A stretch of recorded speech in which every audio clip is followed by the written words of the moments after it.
Right then, it's just about time I think we did a bit of update video on where I am with the Subaru currently. As you can see here, we've kind of been pushing forward with the work when we get a few minutes. I know a few guys have mentioned they wanted a bit of an update. So I'm just going to run through a few things where we are on the Subaru. Really, when I got underneath the Subaru when I first bought it, I noticed that the rear crossmember was not in great shape.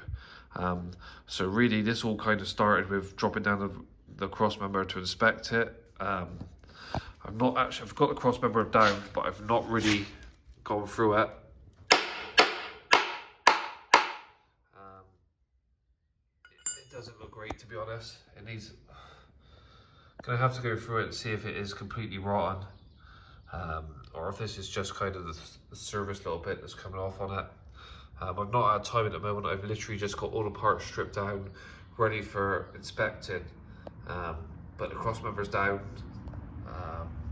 See, it's not looking very good down there. So we're gonna go through that.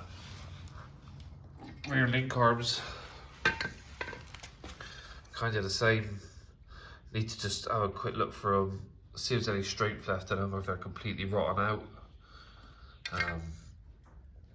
Bush is pretty wanked in there. I don't know if I buy the complete arm or what. So we're going to go through those both sides, see what they're looking like. So to get the cross member out, we have to drop down the rear differential. That's down with the half shafts. They come out pretty easy. Rear anti-roll bar is very corroded. So it looks like someone's been sat. Bushings are good in it, but the bar itself is, you know, looks like it's been sat in water or somewhere by the coast or something for a long time. And try and get the worst of the rust off and maybe shot blast it all back. That's the plan on it. This kind of housing here, yeah, it's looking a bit very rough around here. Clean it up, see if it's rotten through completely. I don't know if anyone knows what these are for. Are they balance? Like a sort of balance or a counterweight or something.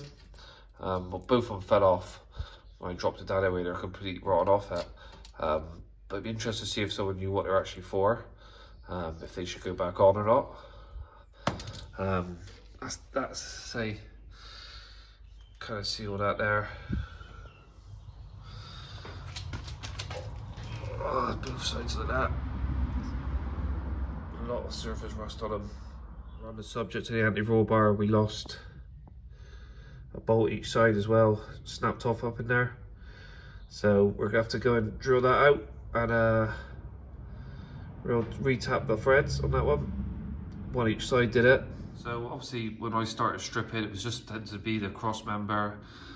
Then I noticed this on the fuel tank around this, where the seam here kind of looked a bit corroded.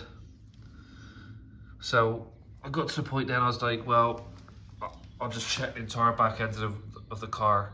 So I took the fuel tank down. We're gonna clean it up, get the fuel tank pressure tested, get the scope, put it inside, make sure it's not rotten out from the inside. I remember once I had a 2.5 V6 Vectra, bought off a guy, went to, obviously never really filled the fuel tank up on it that often. Went on a long distance once, filled the thing to the brim, looked underneath and it was absolutely pissing out at the seam. The thing was completely rotten. So I'm in this far, so I might as well get the fuel tank pressure tested, take it down, treat it while we're this far in. Rear back plates also were corroded down here. I actually had a look online, and even every back plate seems to be a bit pricey. You're probably looking about 100 quid for a pair of rear back plates. So if anyone is breaking one with decent back plates, get in touch. I've got the side skirts dropped off the seals. A little bit on the front here, a little bit of rust. They don't seem all the way back down. They don't seem too bad until we got to the arch in the back where we knew we had problems when we bought the car. This is something we talked about obviously in the other videos there. I'll try and get a bit better. Those inner arches there have had it. And it down here, it's not looking great in this area here. Let's just get the torch in there. Can see pretty much all the way down is good until we get to this back area. There you can go, see inside there. I think the arches and the sills are going to be out of my sort of area. Bit of rust up in this one here. So that is probably one of the only jobs I'm not going to be able to do myself. I'm looking at the other side. Driver's side, the seal is pretty much the same as the other side. A little bit just probably where someone jacked it up on the seal before and bent it a little bit. Yeah, at the very back, she's rusted up. I'd say all this is, you know, ready to go. So this area here is going to have to be. Let's try and get the camera in there. This has all gone through as well, like down in here, just like the other one, just not really got a hole there yet. This arch is a little bit worse, got a bit more on the back here. So, say that's gonna have to be taken care of. Now, these fuel lines here, I'm gonna completely change these as well. They're very rusty. All the way underneath into the tank, all the clips and stuff were rusty on them. So, if anyone's breaking a Subaru again, I'm looking for these pipes, just drop a comment. They'll come in handy. Get on the, where is it? Back there you can just see that the other bolt I was talking about is sheared off on the anti-roll bar. Another thing I noticed there, once I got started digging in deeper, the rear brake pipes where they come into this block here are completely destroyed. I think one of them just started leaking by looks of things, leaking down there. You've got no chance with those pipes there. Even if you try and sort of take those, if I ever got them off, which I'm not going to, they're going to round the pipes, you're never going to be able to repair those ends and put new fittings on them. So I've actually had a bit of luck today, and I think I found a supplier in the UK which has the complete front to rear brake line and both rear brake lines, and they're quite reasonably priced. I'm hoping to get an email response within the next day or two. So hopefully the rear brake lines aren't going to be a problem. I'm just going to run new ones in. I don't want to run copper ones in. If I can get original ones, I'd like to do that. As for underneath, I think when I was taking these bolts out here, these were not looking good up in here, so I'm going to have to go inspect up here further. I think that's quite weak up in that area, just on the sill. And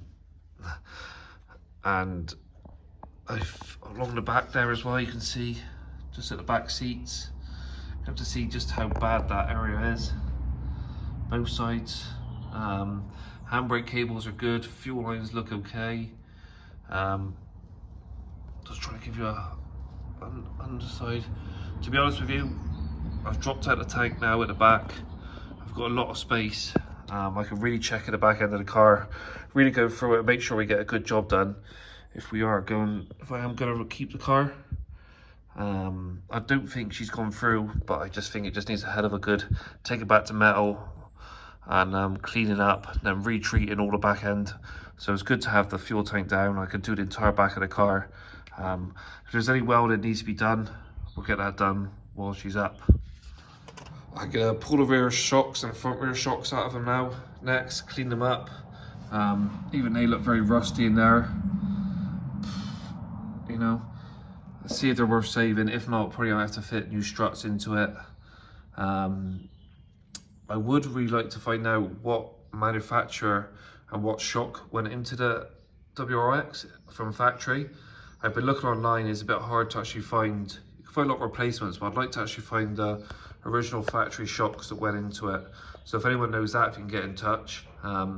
My when I pull these out, I'll clean them all up, see if I can find any part numbers on it, on the front ones, and go from there. I talked about this brake line before, the driver's side front, that's completely rotten. It's gone as well, so I'm going to need to replace that. I'll have to look at these. They might not be great. They might clean up okay, the front back plates. Wheel bearings seem to be okay. Dry shaft boots, dry shafts themselves, so that's okay. And say same for the front. We're going to pull down the shocks, see if there's anything worth saving in there. That front brake pipe that's corroded. All these front brake pipes come as one assembly online. A lot of them have been discontinued. To be honest with you, I don't really fancy replacing everything in here, when if I could just try and find something that's breaking a Subaru with good OEM brake lines. I know they do rust out and they're hard to find. I can just pop this one out of here, the brake line, take it up to the ABS unit, and I'll just try and replace that front line down there instead of ripping them all out. So again, if you're breaking one, you've got a good front brake line, get in touch please. Just try and give you a bit of a video from underneath from the other side. You can see kind of starts from the back seats back is where the corrosion is on this. So drop it down the fuel tank's great. You can really get access to the area. Get those brake lines down. Like a few brackets and stuff that hold the ABS and the brake cables were a bit rotted too. So we'll change all them. But really gonna go through the back end, make sure it's nice and it's repaired up to a good standard and treated. So what's next? What I really want to do is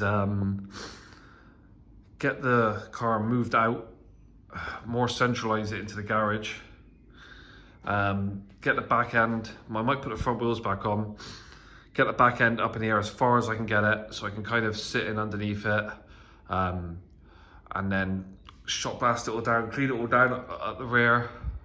Go through it all, make sure there's no weak points, the hammers, you know, not going through the sills anywhere. Weld up whatever has to be done, patched up, treat underneath it. I want that done by the end of the summer / autumn. I don't want to be going into winter and have the, you know, bare metal underneath which I treated.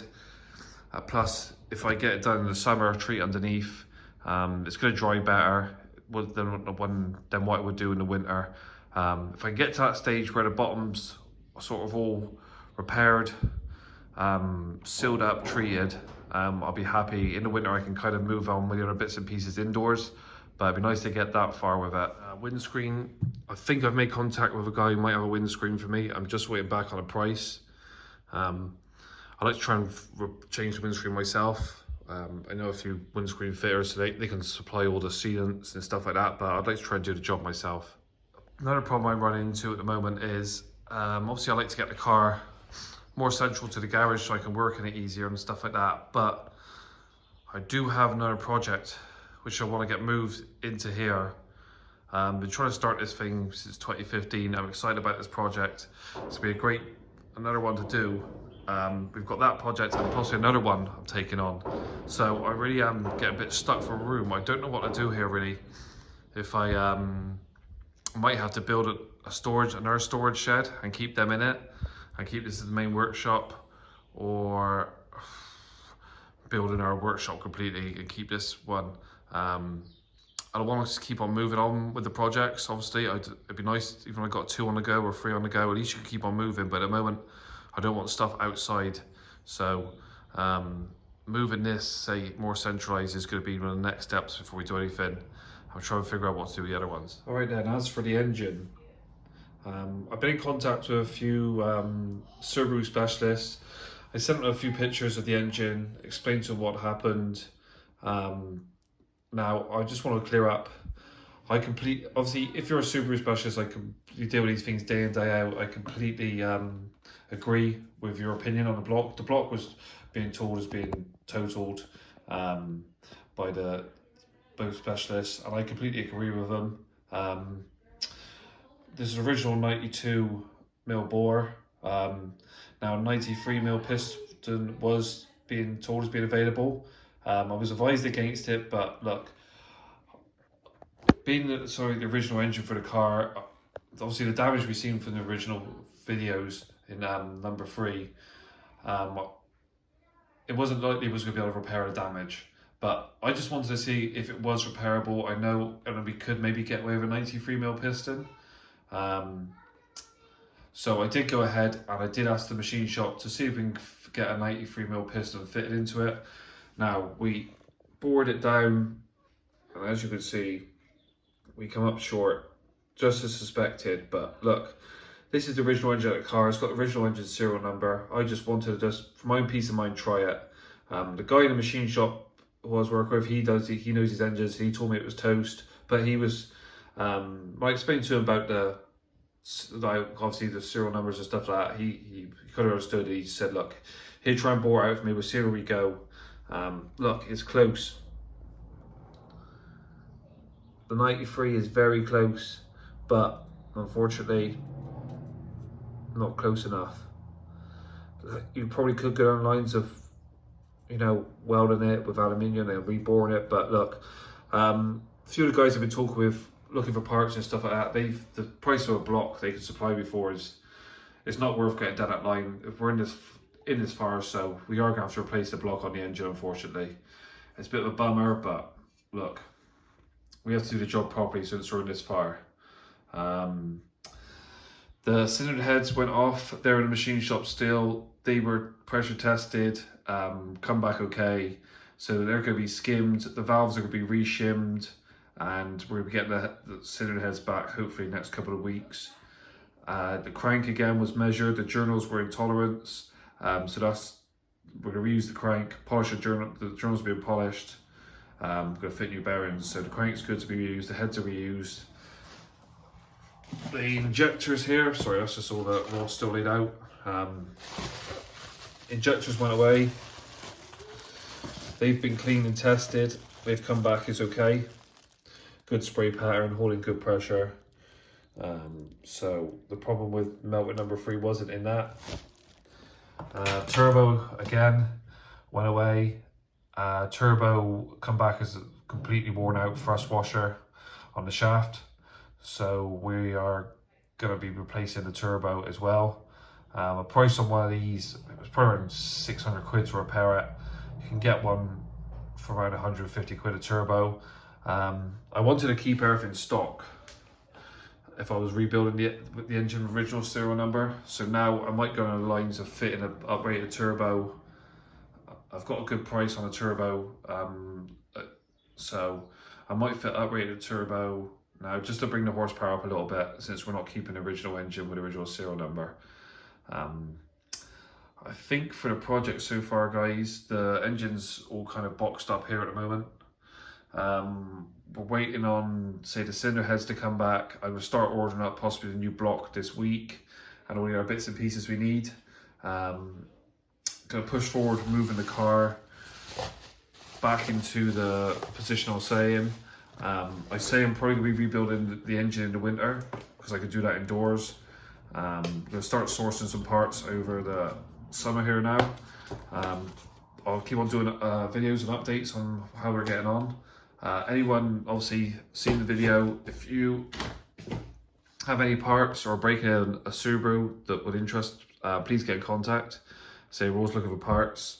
Hope you enjoyed the video, and say any comments, lads, just stick them in there. Thanks for watching.